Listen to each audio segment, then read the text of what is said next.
Hello, this is Mike, NoStressMike.com. I want to talk about,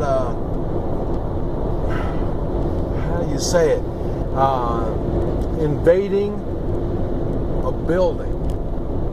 And there's three ways of doing it. There's the dramatic, and that's a lot of times what SWAT teams do.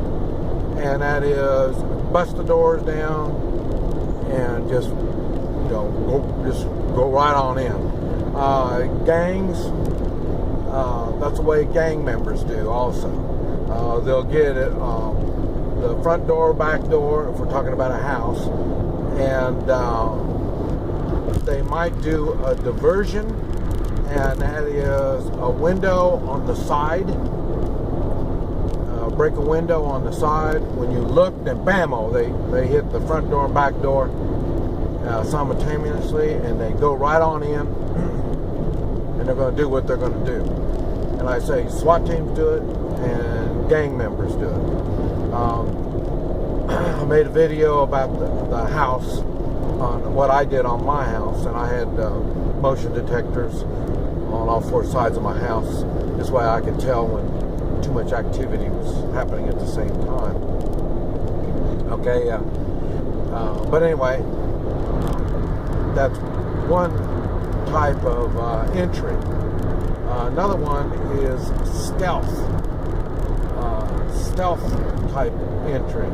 Now, stealth type entries are more seldom are they used in a house. They're more used in office buildings, industrial parks, this type of stuff. And what that is you come in quietly, and you start going from area to area. These are, and the same thing, you're working as a team as you're doing this. Now, gangs, I'm not quite sure how gangs would do that, if they do it, even if they do that kind of stuff. But that's the way SWAT teams would work. In the 90s, I was heavily active in counter-terror. And I would,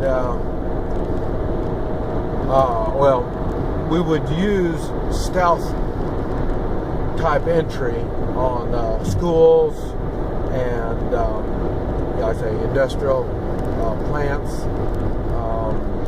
Let's see, big places like a nuclear plant, this type of stuff. And that now you use a whole different type of tactics when you're doing a stealth type entry. Now, let's see. Now, when you're using the stealth type stuff, a lot of times you're doing it because you're looking for booby traps. You're trying to find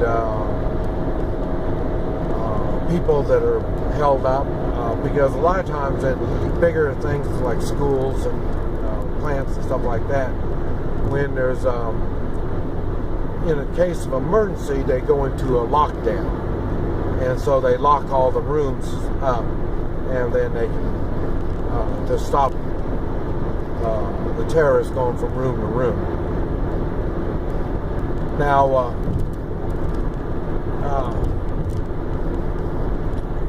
you would all, let me see, how can I say this?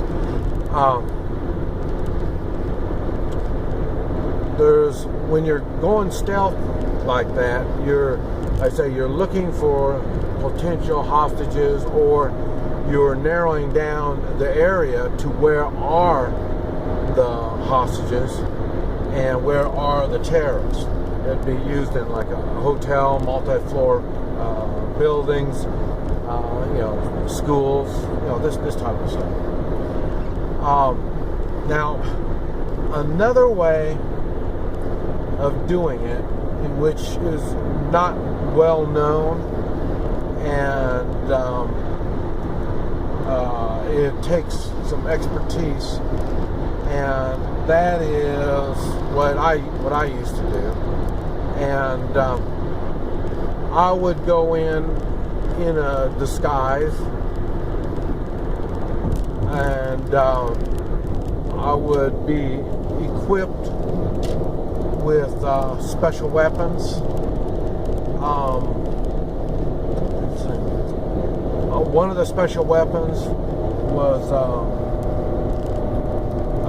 Suppress 22, and my particular one, I had it mounted in a toolbox, and I could shoot it in the toolbox. I didn't have to bring it out of the toolbox. So I was able to be combat ready all the time. I mean, once you see me, I'm combat ready, even though I don't look it. And I say that is, and what I would do is I would run like a scout. I'd be running ahead of SWAT teams or the special units that I'd be working with. And let me see here. I'll make this.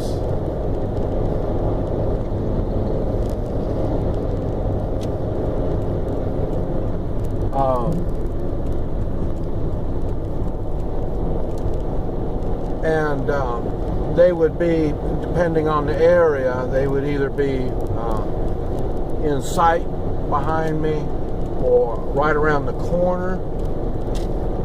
Sometimes if I was doing floors,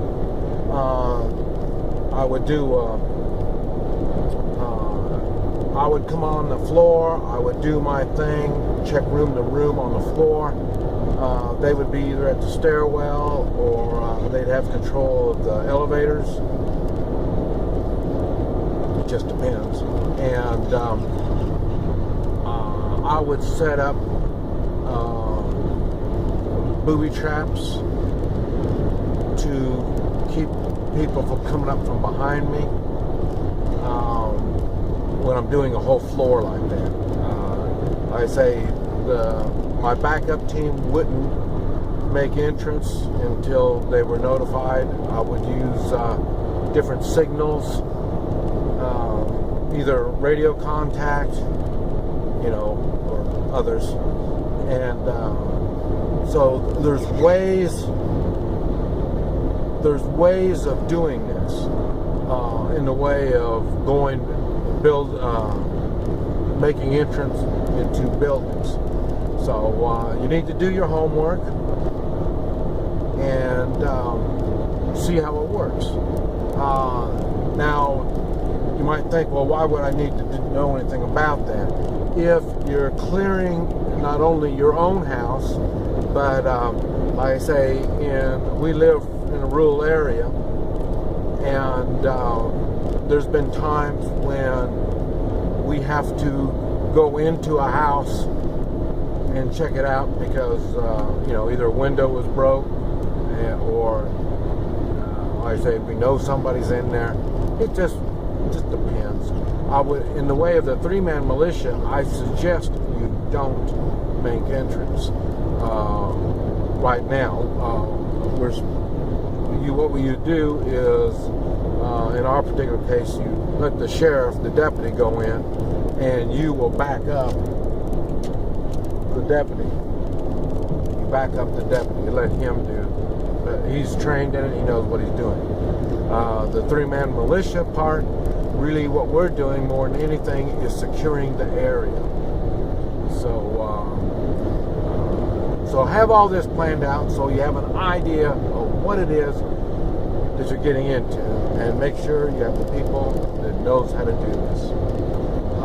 This is Mike, NoStressMike.com.